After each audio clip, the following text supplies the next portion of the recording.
Welcome to AETCM, the Emergency Medicine channel. Today we'll be discussing a case of an isolated abdominal trauma that presented to our ER.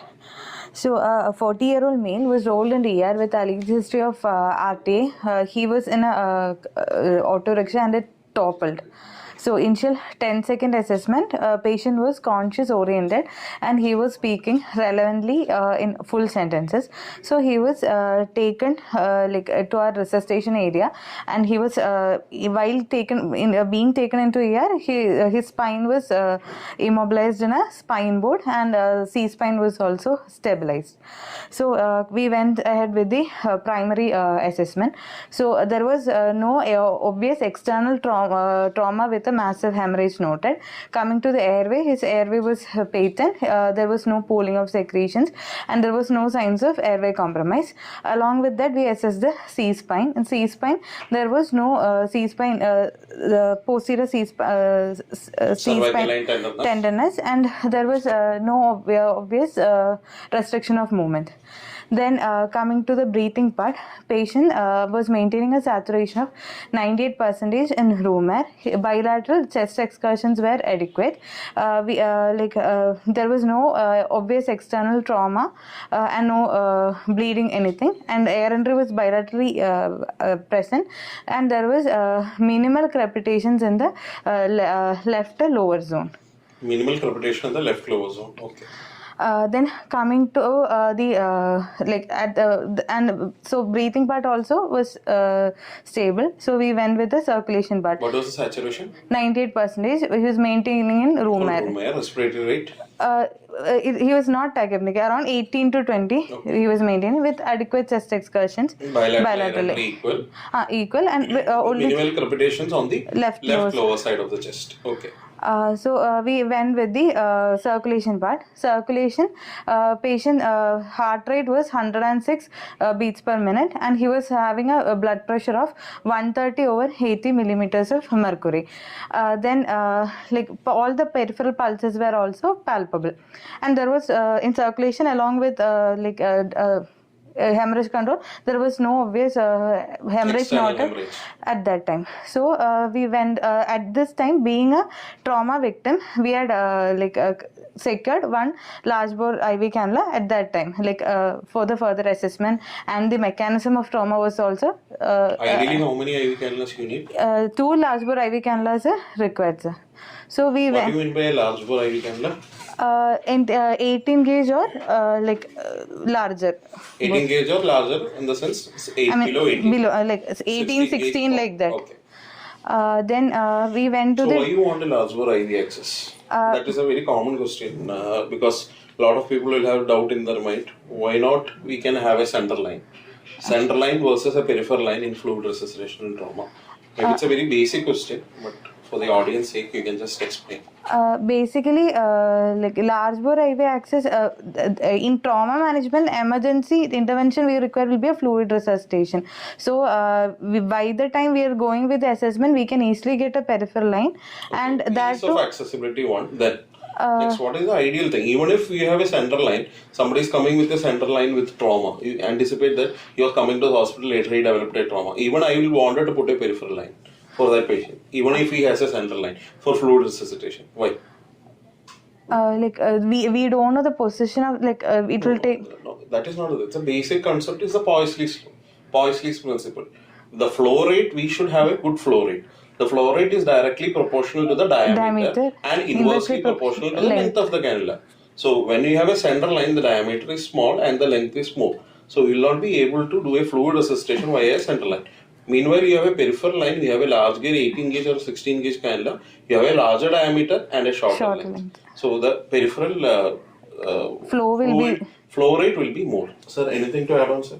Correct. Suppose you suspect a head injury, so the venous drainage should not be obstructed. So better we go for femoral necessity.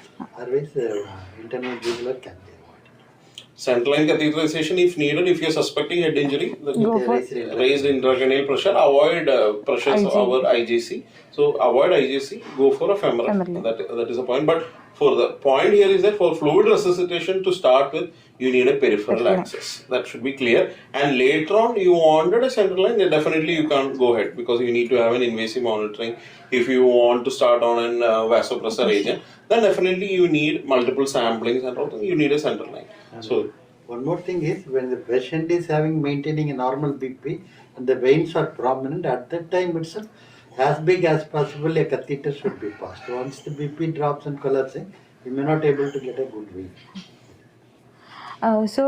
Next we went to the disability part. Disability, he was... Did you start any IV fluids for this patient?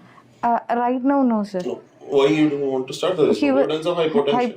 BP was 130/80 and tachycardia 106, maybe secondary to pain, anxiety, all those things, sir. Okay. So if at all I am suspecting an hemorrhagic shock in this patient, so what will be the category for this patient? Right now, like only thing is a slight increase in heart rate, sir. Okay. But that you can have multifactorial increase in heart rate, but just imagine heart rate of 130, BP of 130/80, and there is no hypotension. he will be in a class 1 or 2, sir. Like other parameters. Like Class 2, it will be in class 2. So class 1 shock, you won't have anything other than to the postal hypotension. You might have narrowing of the pulse pressure. And class 2, you will start developing tachycardia, and class 3 only onwards you will have hypotension. So when you see a patient with hypotension in trauma, that means he is already in minimum class 3 shock, and he might need blood products as a transfusion. So class 3, the patient will be in class 2 shock, maybe. If at all you are suspecting a hemorrhagic shock from the mechanism of injury, and if he going, he might be in class 2 shock. Disability, his DCS was 15 on 15, and he was having a GRBS of around 120, and pupils were equally reacting bilaterally. And we had asked for the pain score. So the patient was complaining of pain mostly over the left side of his chest and abdomen, and his pain score was around 6 on 10. So like we had already secured IV access, and after making sure that he has no drug allergies, we had started him on a paracetamol 1 gram IV infusion. Okay. Then so what is the age of the patient? He is 40-year-old. So we have a middle-aged 40-year-old male who had come with an history of alleged RTA. Mechanism of injury? He was traveling in an auto rickshaw, and it like tilted. Like he's a rider or he's a passenger. He's a passenger. Okay. He was a passenger, and the auto rickshaw toppled, and he was brought to the AD. Yeah. And on initial evaluation, his airway, breathing, circulation, everything is fine, except for little bit of crepitation on the left lower side of the chest, and he had a pain score of 6/10. So you went ahead with the paracetamol, and that is your primary surgery. Exposure part, as already told, like there was no obvious bleeding. Like to last for IV cannula, you have secured.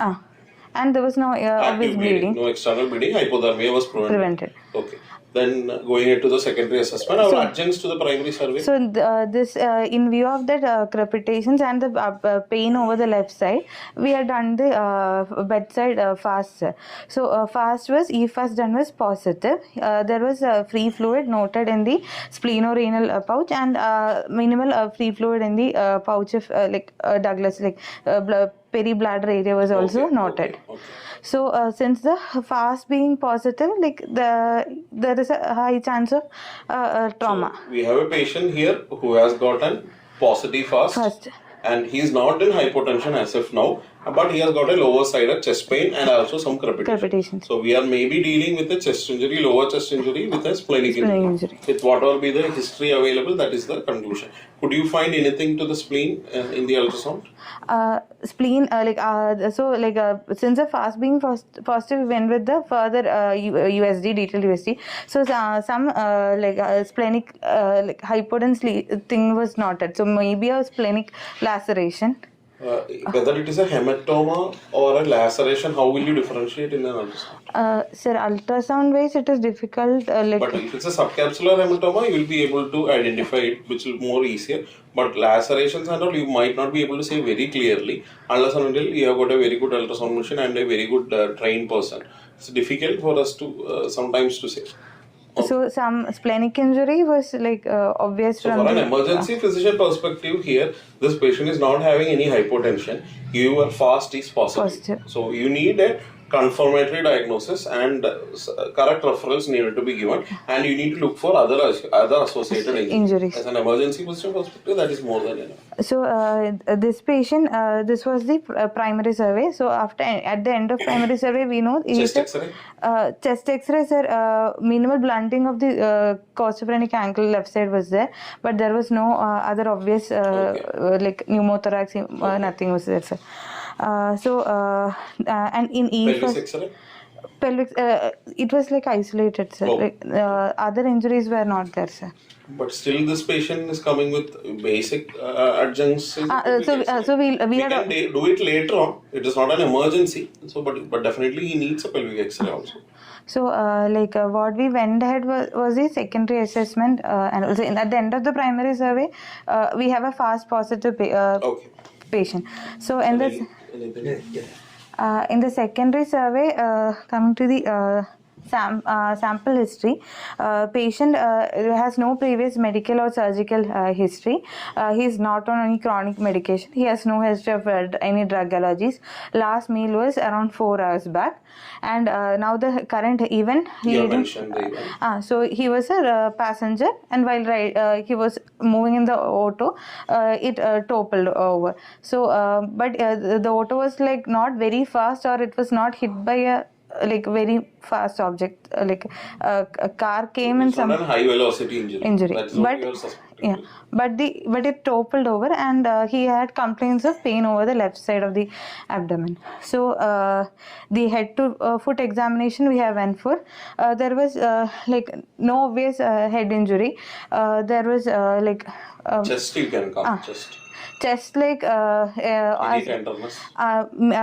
Lower part of the left side of chest there was minimal tenderness, but there was no obvious fractures or no crepitus felt, and chest compression test was negative. And you wanted to do a chest compression test with who is having a left sided chest pain following a trauma?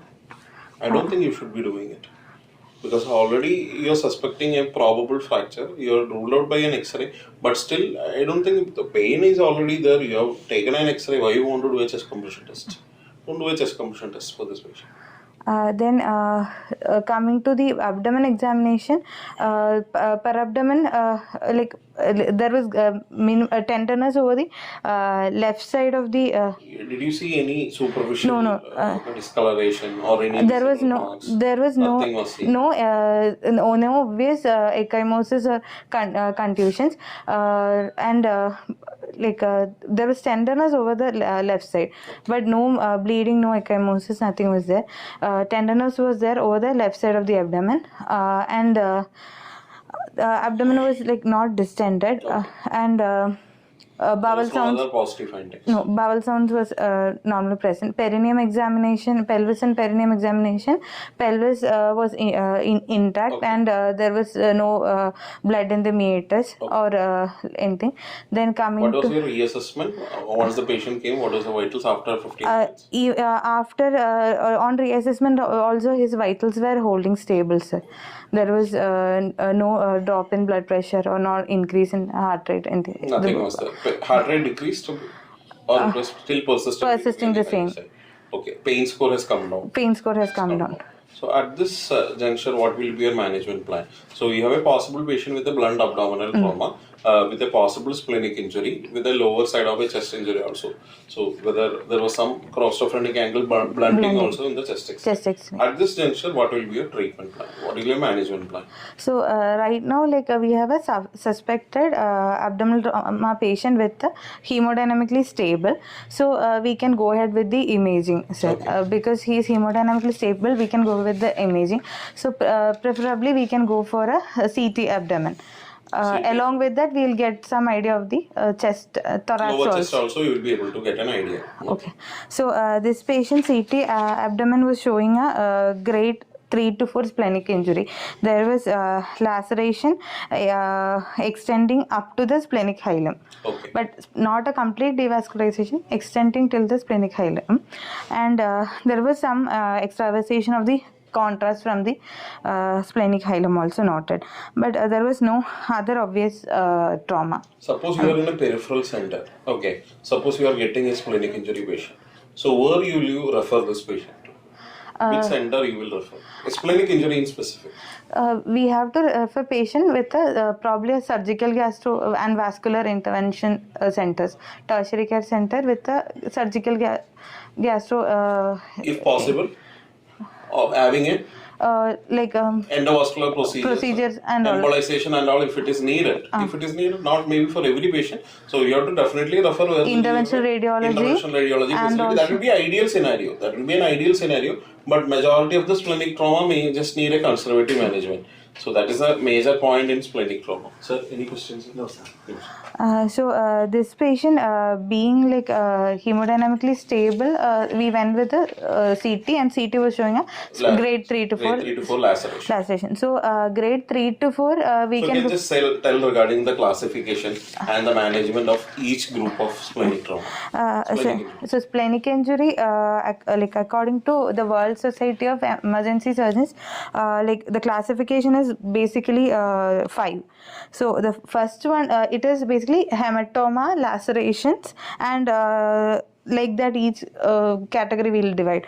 So class 1, if it is a subcapsular hematoma involving less than 10% of surface area. Class 1 or grade 1? Grade 1. And if it is a laceration, it is a capsular tear or a parenchymal laceration less than 1 centimeter in depth.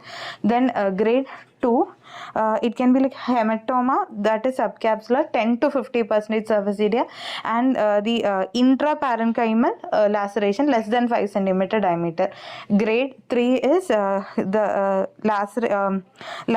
hematoma will be subcapsular, more than 50% of surface area, or an expanding hematoma, or laceration that is intraparenchymal and more than 5 centimeter in diameter.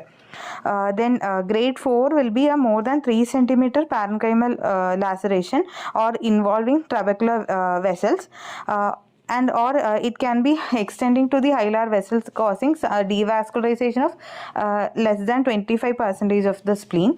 And grade 5 is a shattered spleen or a hilar vascular injury with complete devascularization. Okay. So can you just tell the management from grade 1, grade 3, grade 4? So basically for the grade 1, 2 and 3, it is a non-operative management we can do. So while doing the CT, we can also get idea about the angiogram, the structures also, vascularity also. So in the angiogram, if there is some leaking, it is a blush or any aneurysm, we can go for a angioembolization, but not specific anything is noted, but if it is a grade 3 injury and all, we can go for a presumptive angioembolization to prevent any leaking and all.